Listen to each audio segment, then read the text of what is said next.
आज हम मानव भूगोल के सिद्धांत के बारे में अध्ययन करेंगे। मानव भूगोल में मानव का जो स्थान है वो केंद्र में होता है और मानव भूगोल में प्राकृतिक एवं सांस्कृतिक तत्वों के अध्ययन पे जोर दिया जाता है और ये प्राकृतिक और सांस्कृतिक दोनों ही तत्व या तथ्य गतिशील एवं आपस में एक दूसरे से संबंधित होते हैं। जैसा कि मैंने आपको बताया, मानव भूगोल में मानव का स्थान केंद्र में है और मानव स्वयं एक सक्रिय भौगोलिक कारक है। मानव वहाँ पाए जाने वाले प्राकृतिक कारकों से प्रभावित होता है तथा अपनी सांस्कृतिक क्रियाओं द्वारा प्राकृतिक तत्वों को भी प्रभावित करता है। दूसरे शब्दों में हम क्या कह सकते हैं कि जो प्राकृतिक वातावरण पाया जाता है जहाँ मानव रहता है, उसको उपयोग में लेते हुए जो सांस्कृतिक भूदृश्य का निर्माण करता है, तो वो प्राकृतिक तत्वों को स्वतः ही प्रभावित करता है। इन आपसी क्रियाओं के द्वारा मनुष्य वातावरण के कारकों के साथ समायोजन स्थापित करता है। यानी हम क्या कह सकते हैं, वातावरण के दोनों ही पक्ष, प्राकृतिक वातावरण, सांस्कृतिक वातावरण, परिवर्तनशील हैं तथा उनके विभिन्न तत्व परस्पर एक दूसरे से संबंधित हैं। इन सभी बातों का अध्ययन करते समय हम तीन जो मानव भूगोल के सिद्धांत हैं उनको ध्यान में रखते हैं। तो मानव भूगोल के सिद्धांत कौन से हैं? तीन। पहला है क्रियाशीलता का सिद्धांत, दूसरा है पार्थिव एकता का सिद्धांत और तीसरा है वातावरण समायोजन का सिद्धांत। कौन से हो गए? क्रियाशीलता का सिद्धांत, जिसे परिवर्तन का सिद्धांत भी बोल दिया जाता है, दूसरा है पार्थिव एकता का सिद्धांत और तीसरा है वातावरण समायोजन का सिद्धांत। क्रियाशीलता या परिवर्तन का सिद्धांत जो है, उसमें जो मुख्य बात है वो यही बताने की कोशिश की है कि भौतिक तथा सांस्कृतिक वातावरण के सभी तत्व परिवर्तनशील हैं। दूसरे शब्दों में कह सकते हैं कि प्रत्येक क्षण हर एक वस्तु किसी न किसी प्रकार से बदलती रहती है। यानी संसार में कोई भी वस्तु सदैव स्थायी नहीं रहती है, उसका आकार, मात्रा, रूप, गुण बदलता रहता है। इसको हम इस तरह भी बता सकते हैं, जैसे ये बताया कि प्रत्येक क्षण कोई भी जो वस्तु है, तत्व है, वो किसी न किसी प्रकार से बदलता रहता है। तो एग्जाम्पल के लिए हम ये बता सकते हैं, जैसे खेत में उगी हुई अपनी फसल है या कोई भी वनस्पति है, उसको हम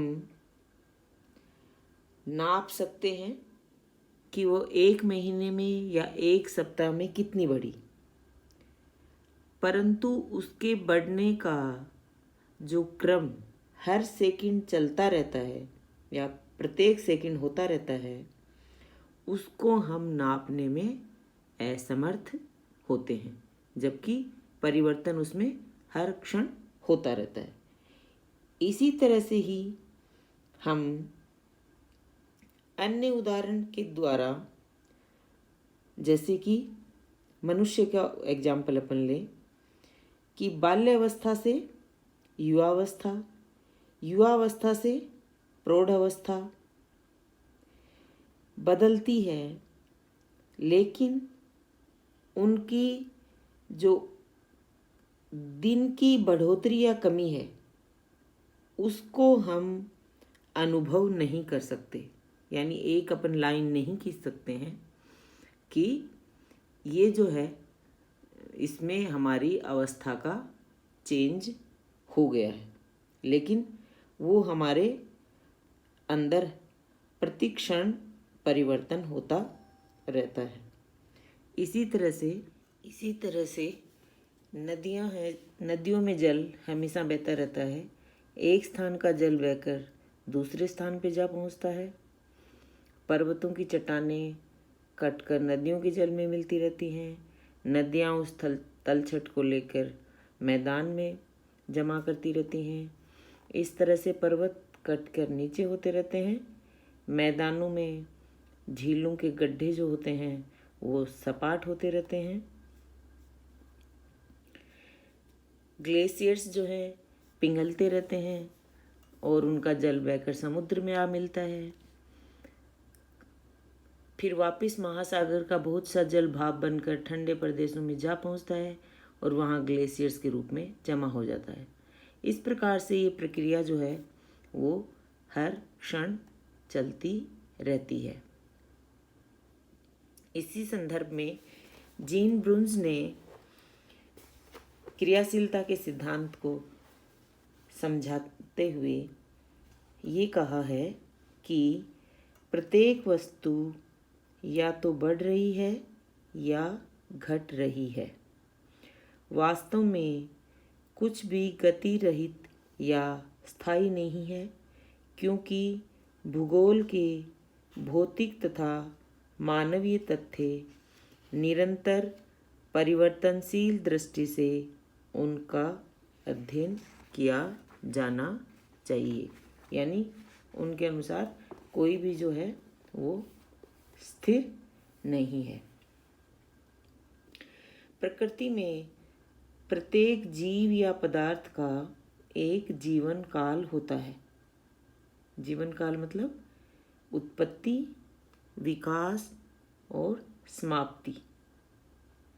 इस प्रक्रिया को उस तत्व या जीव विशेष का जीवन चक्र कहते हैं। फसलों, पेड़ पौधों, जीव जंतुओं आदि का जीवन समय दर समय बदलता रहता है और ये परिवर्तन सजीव एवं निर्जीव दोनों कारकों में हमेशा होता रहता है और उत्पत्ति, विकास और समाप्ति की प्रक्रिया हमेशा चलती रहती है। जैसे कि अपन ने अभी बात की थी कि कोई भी उठा हुआ भाग अपरदन के कारण कटकर नीचा होता रहता है, हिम पिघलकर सागर में जाती रहती है, स्वयं जलवायु भी परिवर्तित होती रहती है। जलवायु के विभिन्न घटक तापमान, आर्द्रता, वर्षा, हवा, वायुदाब सभी क्षण प्रतिक्षण बदलते रहते हैं। जिस पृथ्वी पर हम रहते हैं स्वयं गतिशील है तथा पर्यावरण के सभी कारक गतिशील एवं परिवर्तनशील हैं। पर्यावरण में भौतिक एवं सांस्कृतिक दोनों को शामिल किया जाएगा। इस प्रकार विकास एवं क्रियाकलाप की प्रकृति से स्पष्ट है कि परिवर्तन प्रकृति का नियम है और इन सभी परिवर्तन को लाने के पीछे, या दूसरे शब्द में कह सकते हैं पृथ्वी के तल पर हर समय परिवर्तन करने वाली शक्तियाँ जिनका उल्लेख अपन अभी करेंगे वो पाई जाती हैं। इनमें पहला है पृथ्वी के सौर संबंध, दूसरा पृथ्वी की विवर्तनिक शक्तियाँ, तीसरी सौर्य शक्ति, चौथा गुरुत्वाकर्षण शक्ति, पांचवा है जैविक शक्तियाँ और फिर है स्वयं मानव यानी मानव शक्ति। ये जो अपन ने बात की हैं 6 परिवर्तन करने वाली शक्तियाँ, इनको अब अपन थोड़ा इनके बारे में डिस्कस करेंगे।